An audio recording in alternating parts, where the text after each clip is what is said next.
On the night of May 28th, 1453, Emperor Constantine XI walked through his city for the last time. He stopped at each church. He kissed the icons. He asked forgiveness from his court, from his soldiers, from strangers in the street. Every person he passed knew what was coming. By morning, the city would fall. Constantine knew it, and he chose to stay. Constantinople was not just a city. For 1,000 years, it was the city. The largest, wealthiest, most fortified place in the entire Christian world. It sat at the crossroads of Europe and Asia, controlling every trade route between East and West. Its churches held gold beyond counting. Its libraries preserved knowledge the rest of the world had forgotten. To live in Constantinople was to live at the center of civilization itself. The empire Constantine ruled had endured for 1,123 years, not decades, not centuries. Over 1,000 years of unbroken continuity. Laws, culture, religion, all inherited directly from Rome. While Western Europe collapsed into the Dark Ages, Constantinople kept the lights on. It survived plagues, revolts, crusades, and siege after siege. Every enemy who had come to destroy it had failed. Every single one. But by 1453, that empire had been reduced to almost nothing. What was once a dominion, stretching from Spain to Mesopotamia, had shrunk to a single city. The population had fallen from 500,000 to barely 50,000. Whole neighborhoods lay empty, fields growing wild inside the city walls. The treasury was depleted. The army was a shadow. The Byzantine Empire existed in name, but in reality, it was dying. And surrounding it on every side was the Ottoman Empire, young, powerful, and hungry. The Ottomans had taken everything: Anatolia, Greece, the Balkans. Constantinople was the last piece, the one city they had not yet swallowed. For the Ottomans, it was unfinished business. For the Byzantines, it was the only thing left. And in 1451, a new sultan came to power who had waited his entire life for this moment. His name was Mehmed II. He became sultan at 19 years old. And from the very first day of his reign, he had one obsession. He studied the city's walls. He read Caesar's military campaigns in Latin. He studied Greek so he could read Byzantine histories himself. He was not a brutal conqueror by accident. He was a calculated, brilliant strategist who had spent his entire youth preparing for one single target: Constantinople. Within months of becoming sultan, Mehmed moved. He ordered the construction of a massive fortress on the European shore of the Bosphorus, directly across from an existing Ottoman fort on the Asian side. Together, they would strangle every supply ship trying to reach Constantinople. His advisors told him it would take years to build. Mehmed gave them 4 months. The fortress, Rumeli Hisara, was completed on schedule. Constantinople was now cut off. Then Mehmed commissioned something the world had never seen. He hired a Hungarian engineer named Urban to build the largest cannon in history. The result was a bronze monster 8 meters long, weighing 19 tons. It fired stone balls weighing over 600 kilograms. It had to be transported by 60 oxen.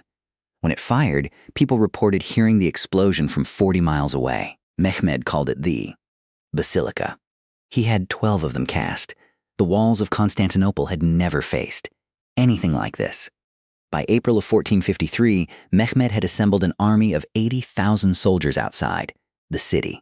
320 warships filled the Sea of Marmara. It was the largest military force assembled in that part of the world in living memory. And facing it, inside those ancient walls, were roughly 7,000 defenders. 7,000 against 80,000. The math was not in Constantinople's favor. But here is what makes this story remarkable. Those 7,000 men held for 53 days. 53. And when the city finally fell, it was not because the walls were breached by cannon fire. It was not because the defenders ran out of courage. The city fell because of a single door, a small gate in an obscure section of the walls left unlocked by mistake. But we will get to that. First, you need to understand who was defending those walls and what they were defending. Constantine XI was 49 years old. He had been emperor for 4 years. He knew from the beginning that his reign would end in catastrophe. The empire was simply too weak to survive. He had spent years writing to every Christian king and pope in Europe, begging for soldiers, for ships, for anything. He had made enormous concessions, even agreeing to unite the Orthodox and Catholic churches to secure Western support. In the end, it made no difference. Europe did not come. What Constantinople did have were its walls, the Theodosian walls, built in 413 AD and never successfully breached, a triple-layered system of fortifications 5 kilometers long with a moat, an outer wall, and a massive inner wall up to 12 meters high. For over 1,000 years, they had held 53 sieges, every single one repelled. The walls were not just stone and mortar. They were 1,000 years of undefeated history, and the defenders believed in them completely. The most effective defender in the city was not Byzantine at all. Giovanni Giustiniani was a Genoese mercenary captain who had brought 700 soldiers from his own pocket because he believed the fall of Constantinople would be a catastrophe for all of Christendom. He was right. Giustiniani was given command of the most critical section of the walls, the weakest point where Mehmed's cannon would focus their fire. For 52 days, his discipline and tactical brilliance kept that section standing. The rest of Europe had largely abandoned Constantinople to its fate. A few hundred Venetian sailors stayed to fight, some Catalan merchants, a handful of volunteers from various nations. In total, including the Greek defenders, the Genoese, the Venetians, maybe 7,000 men to cover 5 kilometers of wall. They worked in shifts. They repaired damage by night. They fought by day. They knew more. Reinforcements were not coming. They fought anyway. Inside the city, the population was paralyzed by fear and division. A deal had been made with the Pope. The Orthodox Church would accept Roman authority in exchange for a crusade to relieve Constantinople. The crusade never materialized. And the Orthodox population of the city refused to accept the union regardless. Better the Sultan's turban than the cardinal's hat, one bishop reportedly said. The city was defending its walls with 7,000 soldiers while arguing theology. On April 6, 1453, the Ottoman army made camp outside Constantinople. For miles in every direction, the plain was covered in tents, horses, siege equipment. The sight from the walls must have been overwhelming. For the defenders, it was the confirmation of everything they had feared. The largest army any of them had ever seen, stretching to the horizon. And at the center of it, pointed directly at the weakest section of the Theodosian walls, were the great cannons of Mehmed II. When the basilica fired for the first time, the explosion shook the ground for miles. The stone ball hit the outer wall and reduced a section to rubble. Citizens who had never heard such a sound fell to their knees in the streets. The basilica could only fire 7 times a day. Loading and cooling took hours, but each shot did real damage. And Mehmed had 12 heavy cannons in total. Day after day, the walls that had stood for 1,000 years began to crack. The defenders responded with extraordinary ingenuity. Every night, while the Ottoman guns were cooling, work parties would go out to the damaged sections with timber, barrels of earth, anything they could find, and rebuild the wall before morning. It was exhausting, back-breaking work. But it worked. Each morning, Mehmed's gunners would find the breach partially repaired, and they would have to begin again. For weeks, the siege became a brutal rhythm, bombard by day, repair by night. Mehmed's fleet controlled the sea outside the harbor, but Constantinople had one crucial advantage: the Golden Horn, the inlet forming the northern boundary of the city, was protected by an enormous iron chain stretched across its entrance. No Ottoman ship could enter. This kept the northern walls safe and allowed supply. Ships from Venetian colonies to occasionally get through. It was not much, but it was something. As long as the chain held, Mehmed could not attack from the north. In late April, 4 Genoese supply ships fought their way through the Ottoman fleet and reached the harbor. It took hours of fierce naval combat, but they made it. The watching citizens cheered from the walls. Mehmed, watching from shore, reportedly wept with rage and humiliated his admiral for failing to stop them. It was a small victory. It lifted spirits inside the city. But Mehmed was already planning something that would make it irrelevant. The chain across the Golden Horn was Mehmed's problem. As long as it held, he could not open a second front on the northern walls that were far less defended than the western land walls. He tried to negotiate with the Genoese colony at Galata to let his ships through. They refused. He tried to force his fleet through the chain. It held. For weeks, Mehmed studied the geography, looking for another way. And then he found one. The land between the Bosphorus and the Golden Horn was not flat. It was hilly. 3 kilometers of hills, valleys, and buildings between the water and the inlet. An impossible route for ships. Unless you built a road, Mehmed ordered his engineers to construct a track of greased logs across the hills of Galata. Hundreds of workers labored through the night of April 21st. By dawn of April 22nd, the road was ready. What happened next is one of the most audacious military operations in history.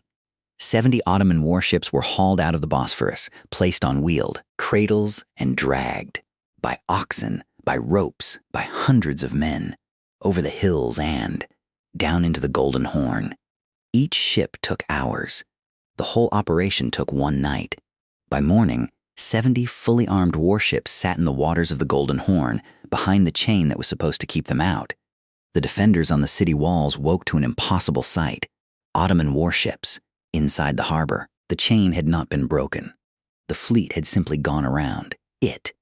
The northern walls, barely defended, never considered truly at risk, were now under threat. Mehmed had just doubled the length of the front the defenders needed to cover. With the same 7,000 men, it was a masterstroke of logistics and audacity that changed the entire nature of the siege. Inside the city, the mood collapsed. The defenders had believed in the walls. They had believed in the chain. Both had held. And the enemy was inside the harbor. Anyway, a rescue fleet never came. The Pope's promised crusade never materialized. No Christian army appeared on the horizon. The city was alone. And now, for the first time, many of its defenders began to understand that they were not going to win. By the 3rd week of May, the situation was critical. The walls near the Blachernae district had been repeatedly hit and were crumbling. Giustiniani's men were exhausted. The defenders had been awake, fighting, and repairing for 7 weeks without meaningful rest. Resources were running low, and every day brought fresh Ottoman attacks, testing every section of the walls at once. Mehmed was probing for weakness. He was about to find it. On the evening of May 28th, Constantine XI addressed his court and his commanders for the last time. The speech has been recorded, or at least the gist of it has. He told them they were the last defenders of a great civilization. He told them that the city might fall, but that they would not surrender. He asked them to die as Romans had always died, with courage. Then he asked forgiveness from every man in the room, embraced them, and left. What followed was unlike anything the city had seen. Constantine rode through the streets of Constantinople in a procession. Citizens lined the roads, holding candles. People wept. They reached out to touch the emperor as he passed. Church bells rang across the city. It was not a celebration. It was a farewell. Everyone present understood they were saying goodbye to their emperor, to their city, to their world. A civilization of 1100 years was saying its final prayers. The Hagia Sophia, the greatest church in the Christian world, its dome visible from miles away, was filled to capacity that night. Orthodox and Catholic together for the first time in years. Priests who had refused to pray together now stood side by side. Citizens who had argued theology in the streets now knelt in silence. The emperor took communion. Candles burned through the night. Outside the walls, the Ottoman camp glowed with 1,000 fires. On the Ottoman side, Mehmed had ordered total silence after midnight, then released his men to pray and prepare. Fires and torches lit the camp for miles in every direction. The sound of drums carried across the water to the city walls. Both armies, on opposite sides of the same ancient stone, knew that dawn would bring the final assault. The siege had lasted 53 days. By morning, it would be over. At 1:30 in the morning on May 29th, 1453, Mehmed ordered the attack. The first wave was deliberate, irregular troops, conscripts from the frontier. Provinces sent forward not to break the walls but to wear down the defenders. For 90 minutes, wave after wave crashed against the Theodosian walls and were repelled. The defenders fought well. Justiniani's men held. The first attack failed. Mehmed had expected this. It was not the real assault. It was exhaustion by design. The second wave came from Anatolia. Regular Ottoman infantry, disciplined and battle-hardened. They hit the walls harder. At the weakest section near the Blacherny Quarter, the fighting was brutal. Stone by stone, defenders were falling. Justiniani was wounded. A crossbow bolt pierced his armor. He kept fighting. His men, watching him bleed, kept fighting. The line held, barely. But the defenders had now been awake for hours, fighting in the dark, and the worst was still coming. Just before dawn, Mehmed unleashed the Janissaries. They were the elite corps of the Ottoman army. Professional soldiers since childhood, the finest infantry in the world. They came forward in perfect discipline, with drums beating and flags, raised in a wave that seemed to have no end. For the exhausted defenders on the walls, the sight was devastating. This was not the irregular rabble of the first wave. This was the real army, fresh and organized, and they were coming at full force. And then, the door. The Kirkoporta, a small postern gate in the Blacherny wall used during the night for sorties against the Ottoman lines. In the chaos of the assault, someone had forgotten to lock it. A group of Ottoman soldiers, probing the walls in the darkness, found it open. They pushed through. Within minutes, 50 Ottomans were inside the walls. Then 100. Then thousands. The cry went up. The city is taken. Defenders turned from the walls to face the enemy already. Behind them, the line collapsed. Justiniani, badly wounded, was carried from the walls.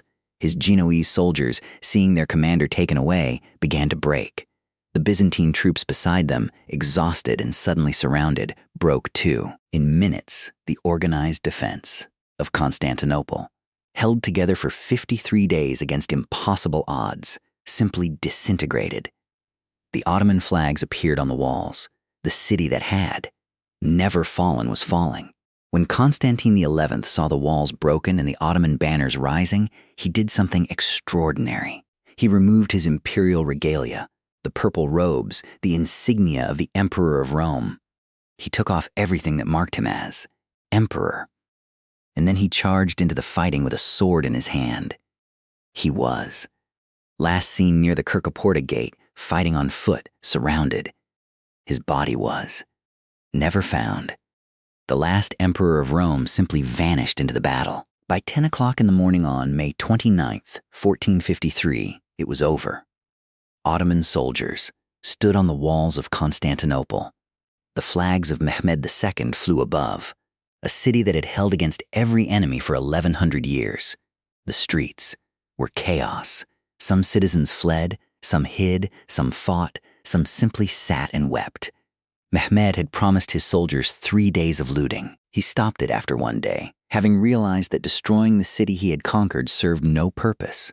Mehmed entered the city on horseback. He rode through streets littered with the dead to the Hagia Sophia, the great church that had stood for 900 years. He dismounted at the entrance, picked up a handful of earth, and poured it over his own head as an act of humility before God. Then he walked inside. He looked up at the great dome rising 55 meters above the floor and declared that it would become a mosque. The Christian mosaics would be plastered over, the crosses removed. 1,000 years of Byzantine history ended in that moment. The consequences rippled outward for centuries. Greek scholars who had fled the city carried their manuscripts to Italy, where the rediscovery of ancient texts helped ignite the Renaissance. The Ottoman Empire's control of the land routes to Asia made Eastern trade almost impossible for European merchants. 39 years later, a Genoese sailor named Christopher Columbus proposed sailing west to reach the east, because the eastern routes were now closed. The fall of Constantinople did not just end a civilization. It redirected the entire trajectory of Western history. On May 29, 1453, an empire of 1,100 years ended. Not slowly, not over. Decades of decline, but in a single morning. 7,000 men had held the walls for 53 days against 80,000. An emperor had died rather than surrender. A great church became a mosque.